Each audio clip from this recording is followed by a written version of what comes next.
राधे राधे। कैसे हो फ्रेंड्स। हर किसी को अपने घर में किसी ना किसी चीज़ से अटैचमेंट होता है। जैसे मुझे अपने घर में मेन एंट्रेंस को साफ़ रखना बहुत अच्छा लगता है, अपनी किचन को बहुत ज़्यादा साफ़ रखना मुझे पसंद है। तो घर का मेन एंट्रेंस आप हमेशा साफ़ रखें, क्योंकि ये दरवाज़ा अपॉर्चुनिटी को रिप्रेजेंट करता है।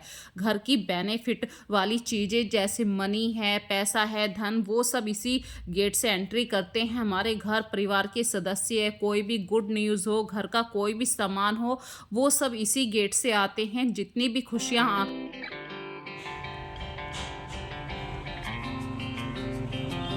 हैप्पीनेस को आना होता है, वो इसी गेट से आते हैं। कुछ भी आना हो, चाहे वो हमारे घर में कांच का सामान हो, सोने का सामान हो, वो सब इसी गेट से एंट्री होती है।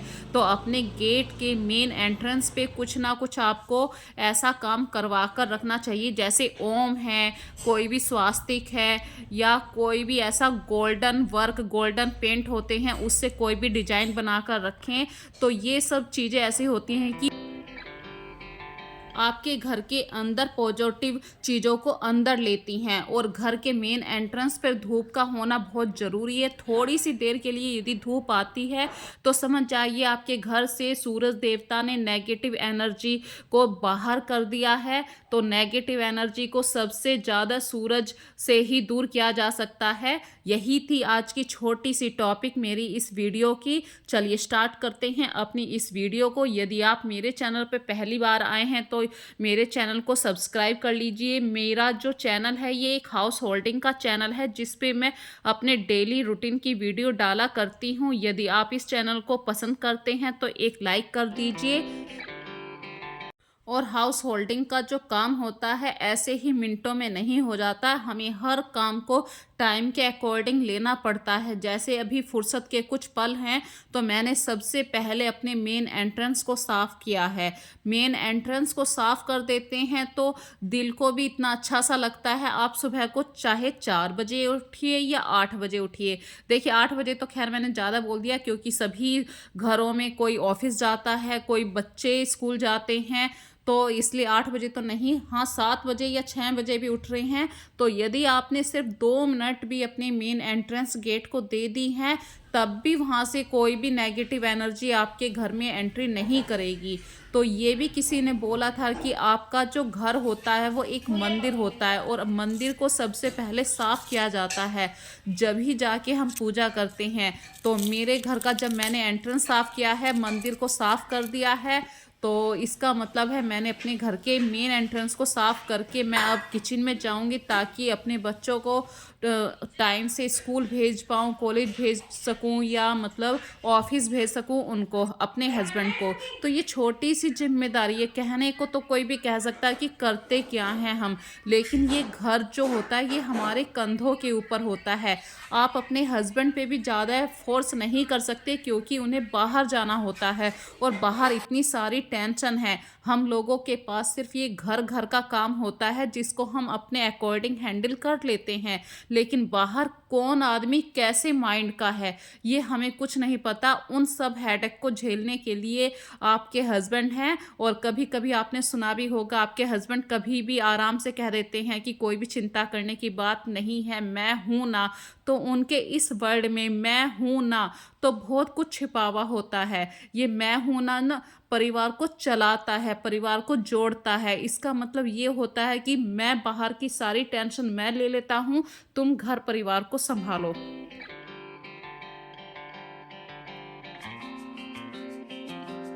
और फ्रेंड्स, बातें करते हुए देखिए मैं आ गई हूँ अपने किचन में। बस फटाफट से मैं चाय बनाती हूँ, और चाय बनाने के बाद सब्जी बनानी है, क्योंकि आस्था को भी कॉलेज जाना है, हस्बैंड को भी जाना है।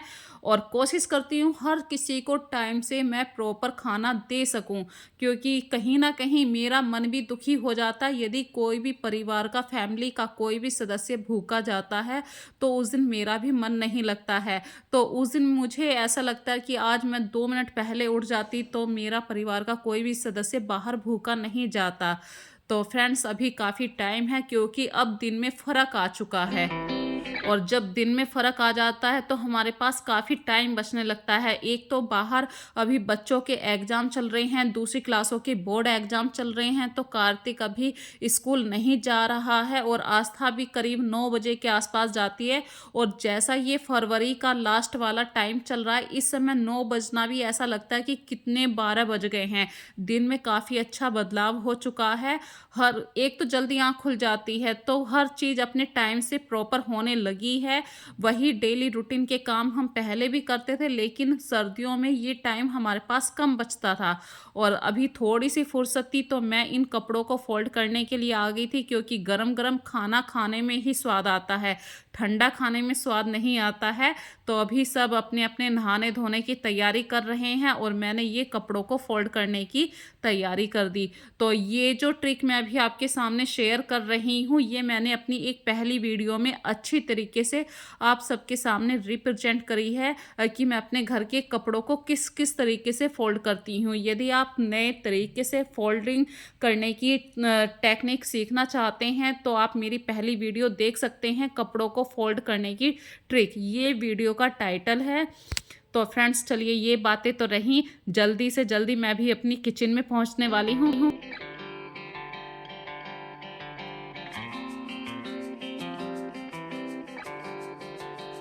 और जब हम घर के काम करते हैं, हम किसी के माइंड के अकॉर्डिंग नहीं करते हैं। हम अपने काम अपने माइंड के अकॉर्डिंग करते हैं। जब हम अपने माइंड से काम करते हैं तो हमारे हाथों में स्पीड भी आ जाती है। ह यदि मैं कायदे से कहूँ, अगर मैं आप लोगों से एक शर्त लगाऊँ कि क्या आप 10 मिनट में अपने घर को साफ़ कर सकते हैं, तो एक हाउसवाइफ़ जो होती है, वो 10 मिनट में पूरे फैले हुए घर को बिल्कुल साफ़ कर सकती है।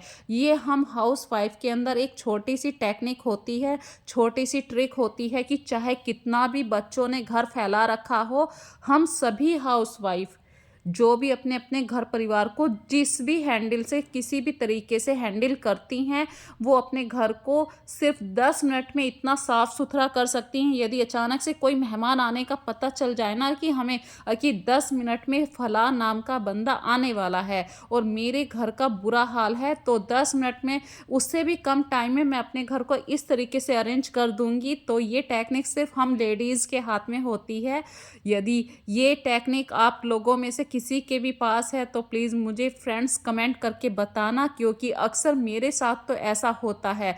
जिस दिन मैं थोड़े से आराम के मूड में आ जाती हूँ कि चलो आराम से करती हूँ, उस दिन अक्सर मेरे घर में कोई ना कोई आ जाता है और मैं सोचती हूँ कि लो भई, हो गया काम मेरा। तो जिस मन से मैंने काम करने का मन बनाया था, फिर वो काम मुझे थोड़ा-सा चाय पीने के बाद करना पड़ता है, क्योंकि उस समय तो मुझे अपने गेस्ट के साथ बैठना पड़ता है और फिर अपनी चाय पीने के बाद ही मैं अपनी उस मूड में आ पाती हूँ, ताकि अपने घर को प्रॉपर टाइम दे सकूँ, प्रॉपर डीप क्लीनिंग कर सकूँ। तो अभी तो देखिए फ्रेंड्स, मैंने अभी सिर्फ़ कपड़ों को फ़ोल्ड किया है। अभी नाश्ता पानी मेरे घर का काफ़ी बचा हुआ टाइम है मेरे पास, क्योंकि सर्दियों में टाइम काफ़ी बचने लगा है।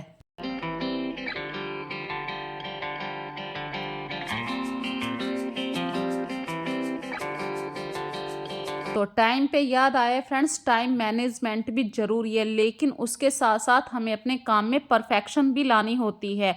जैसे मैंने अभी कपड़ों को फ़ोल्ड करा, यदि मैं सही से फ़ोल्ड करके ना रखती, तो परफेक्शन नहीं आती है किसी भी काम में। आप जब ही किसी काम को करिए जब आपके पास सफिशिएंट टाइम हो।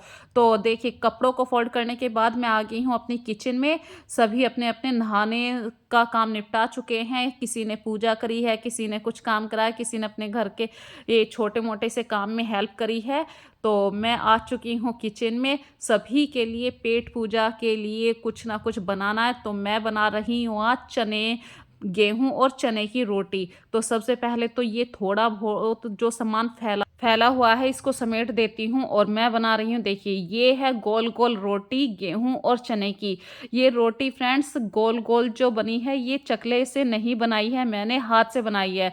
और हाथ से मतलब पानी के हाथ की नहीं सिकती है मुझसे, मैं घी के हाथ की रोटी सेकती हूँ। तो सबसे पहली रोटी मैंने निकाल दी गाय की।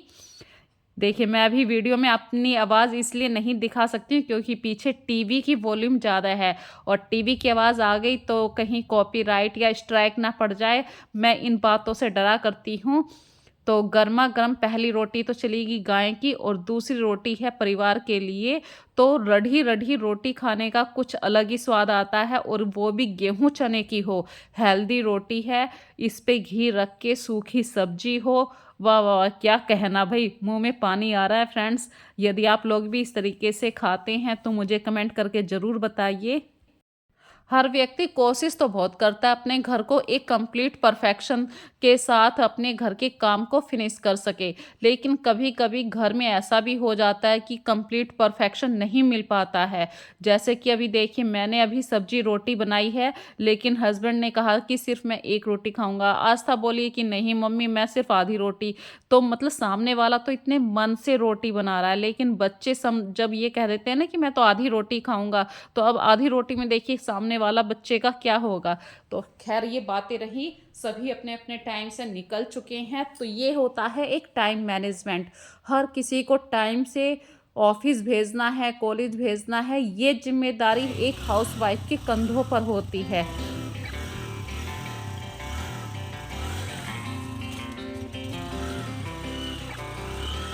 और यदि आपको सैटिस्फाई हो गया कि मेरा परिवार ने कुछ खा पी के चले गए हैं, तो दूसरे के कहने से मत जाइए। आपके परिवार की क्या डाइट है, आप कितना खाना सामने वाले को देते हैं, ये उस बात पे डिपेंड करता है। तो सबको भेजने के बाद फ्रेंड्स मैं पीऊँगी 1 कप गरमा-गरम चाय, ताकि मैं अपने आप को रिलैक्स करवा सकूँ और फिर उसके बाद अपने घर के ऐसे काम शुरू करूँगी स्पीडली, ताकि मुझे 2 घंटे काफ़ी टाइम मिल जाए, ताकि मैं अपनी वीडियो को एडिटिंग भी कर सकूं। और किचन में जो बहुत सामान होता है वो हमें टाइम टू टाइम फिल भी करना होता है।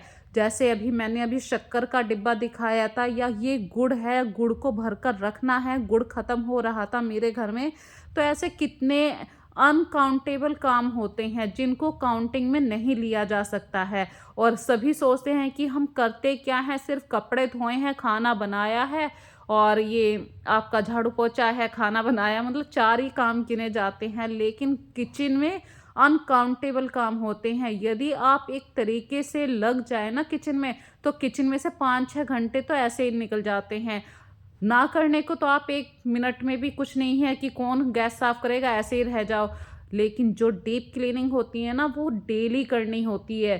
किचन में तो अक्सर करनी होती है, क्योंकि किचन में जब हम सुबह शाम खाना बनाते हैं तो गैस पे कुछ ना कुछ गिर भी जाता है, और गंदी गैस पे तो खाना बनाने में बिल्कुल भी मन नहीं लगता। तो कितना टाइम लगा हमें गैस को साफ करने में। जब हम दिन में 3 बार बर्तनों को साफ कर सकते हैं, तो 2 बार तो गैस को भी साफ कर सकते हैं। और मैंने अभी अभी ये जो आपको वाइपिंग का काम दिखा रही हूँ, ये थोड़ा सा गैस के पास ऊपर तक छींटे चली जाती हैं, जो टाइल्स होती हैं उसके ऊपर तक भी। तो वही एरिया साफ करा था। और फिर फ्रेंड्स मैं आ गई हूँ अपने झाड़ू पोछे के काम पे, क्योंकि झाड़ू पोछा जितनी जल्दी निपटता है उतनी जल्दी आपके घर का काम भी फिनिश हो जाता है। और बातों बातों में फ्रेंड्स टाइम हो चुका है पूरी वीडियो को लास्ट करने का। यदि अभी तक आपने मेरे चैनल को सब्सक्राइब नहीं किया तो प्लीज़ सब्सक्राइब कर लीजिए, ताकि अगली वीडियो का नोटिफिकेशन भी ज़रूर मिल सके।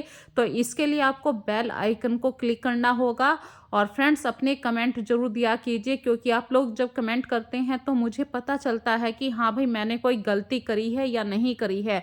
आप लोगों की कमेंट ही मुझे अगली वीडियो को अच्छे तरीके से और भी इम्प्रूव के साथ, अपनी गलतियों को एक्सेप्ट करने के साथ ही इम्प्रूव करने के लिए मुझे प्रेरित करता है, ताकि मैं और भी अच्छी वीडियो आपके सामने प्रेजेंट्स कर सकूं, अपनी गलतियों में सुधार कर सकूं। तो फ्रेंड्स अपना ध्यान रखिए, खूब आराम से रहिए, टेक केयर।